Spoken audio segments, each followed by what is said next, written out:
Halo, salam sejahtera Malaysia. Selamat datang ke channel Fails Lifestyle. Terima kasih kerana masih setia di dalam channel ini.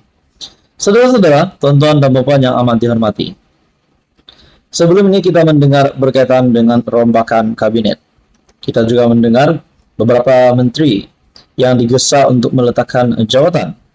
Bukan saja menteri, tetapi Perdana Menteri Malaysia sendiri, Datuk Seri Anwar Ibrahim, turut terlibat di dalam gesaan untuk meletakkan jawatan.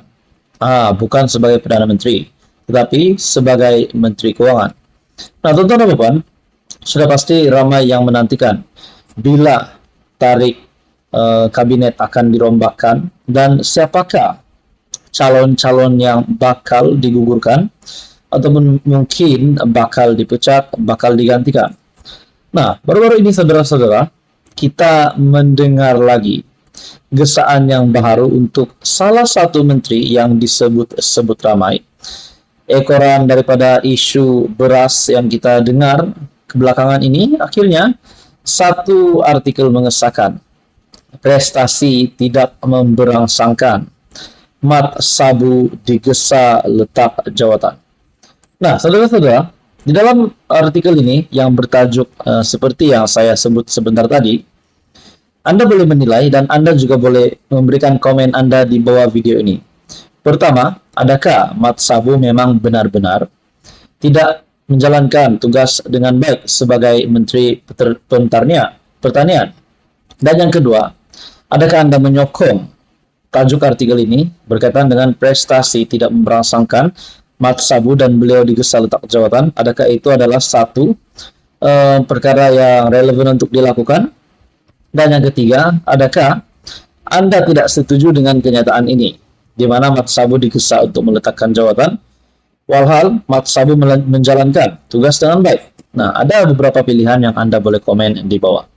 Nah, di dalam artikel ini dari Malaysia Gazette, Menteri Pertanian dan Keterjaminan Makanan, Datuk Seri Muhammad Sabu, digesa untuk meletak jawatan kerana gagal menangani isu bekalan telur mentah dan beras putih tempatan.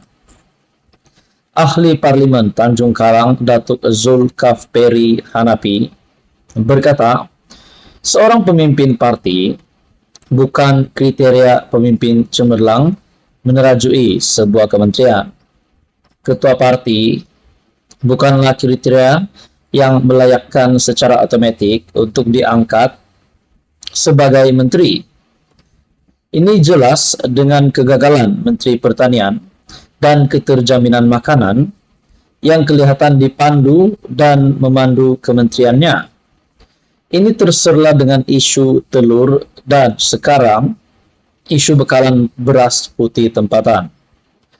Jadi saya mohon Menteri, Ahli Parlimen Kota Raja untuk meletakkan jawatan Menteri ataupun PM perlu menggantikan beliau dengan seorang yang lebih berkelayakan bagi menerajui kementerian penting ini dan menyelesaikan isu makanan rakyat, katanya. Beliau menyatakan demikian ketika membahaskan rang Undang-Undang Kewangan Awam dan Tanggungjawab Fiskal 2023 di Dewan Rakyat. Artikel ini pada 11 Oktober. Jadi saudara-saudara, menurut Anda, apa komen Anda?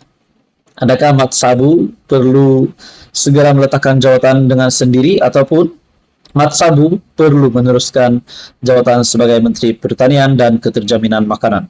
Sekian saja, teruskan bersama di dalam channel ini untuk info yang seterusnya. Halo, salam sejahtera Malaysia. Saudara-saudara, tuan-tuan dan puan yang amat dihormati semua. Saudara-saudara, sebelum ini kita mendengar tentang isu ataupun satu siasatan yang dijalankan oleh SPRM berkaitan dengan isu beras yang melibatkan dana RM100 juta. Nah, saudara-saudara, kali ini pula kita mendengar seorang lagi individu ataupun pemimpin, saya boleh katakan pemimpin, yang akhirnya didakwa berkaitan dengan tuntutan palsu lebih RM22 juta. Pemilik syarikat pengimport beras didakwa. Satu artikel dari Cosmo hari ini yang pasti mengejutkan. Oke, baik, saudara-saudara. Sebelum saya meneruskan isu hangat hari ini, mohon jasa baik Anda untuk bantu channel ini dengan menekan butang like, share, dan juga subscribe. Dalam artikel ini, seorang pemilik syarikat mengimpor beras dan rempah ratus didakwa atas 3 pertuduhan mengemukakan tuntutan palsu bagi proyek membekalkan produk beras kepada Kedah Agro Holding Berhad yang berjumlah Rm22,7 juta 6 tahun lalu.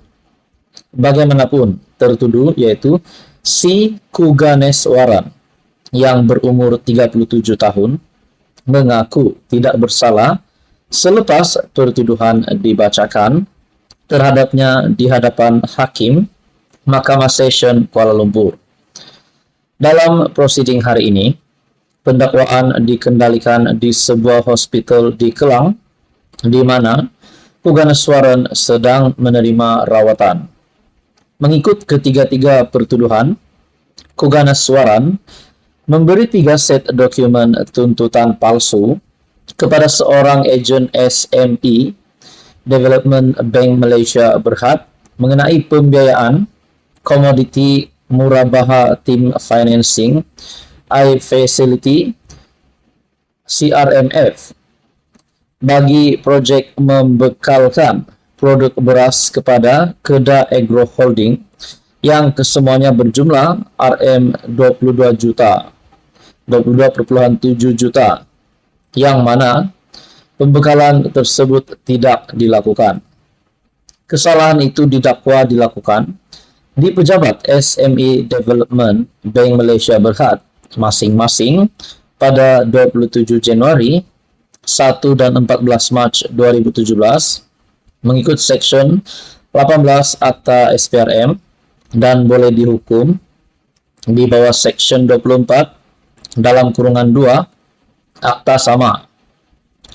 Section itu memperuntukkan hukuman maksimum penjara 20 tahun serta denda 5 kali ganda nilai yang palsu atau Rm10.000 mengikut mana yang lebih tinggi jika sabit kesalahan. Kes itu dikendalikan Timbalan Pendakwa Raya Muhammad Afif Ali manakala tertuduh diwakili Peguam Datuk Abu Bakar Issa Rahmat. Mahkamah kemudian membenarkan tertuduh diikat jamin Rm60.000 bagi ketiga-tiga pertuduhan beserta syarat tambahan. Pasport diserahkan kepada mahkamah selain tertuduh melapor diri di pejabat SPRM berdekatan setiap bulan. Tarik 23 November ini ditetapkan sebutan semula kes. Nah, saudara-saudara, adakah di sini kita boleh katakan satu lagi jurung akhirnya tertangkap, di mana keputusan mahkamah disahkan oleh artikel ini.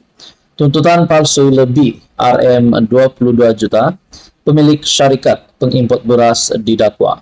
Apa komen Anda? Teruskan saja bersama di dalam channel ini. Untuk info yang seterusnya, mohon bantu channel ini dengan menekan butang like, share, dan juga subscribe.